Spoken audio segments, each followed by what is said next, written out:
آج جو کہانی میں آپ کے لیے لے کر آئی ہوں آپ کو خوب پسند آئے گی۔ اس کہانی کے دو کردار ہیں، بادشاہ اور غریب آدمی۔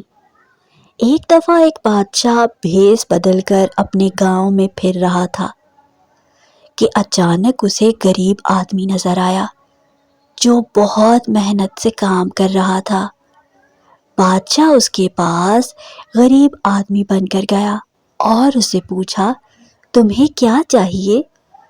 غریب آدمی بولا، میں بہت پریشان ہوں، مجھے زندگی میں ایک موقع چاہیے تاکہ میں اپنے گھر والوں کے لیے کچھ اچھا کر سکوں اور انہیں خوشیاں دے سکوں۔ بادشاہ نے اسے انعام میں زمین اور بہت سا سامان دیا۔ غریب آدمی بہت خوش ہوا اور اس نے اس کا شکریہ ادا کیا۔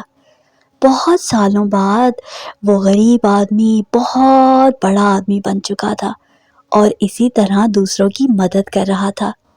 پیارے بچوں، اس کہانی سے ہمیں یہ سبق حاصل ہوتا ہے کہ ہمیشہ دوسروں کی بھلائی کرنی چاہیے تاکہ ان کے دل میں بھی دوسروں کی بھلائی کا شوق پیدا ہو۔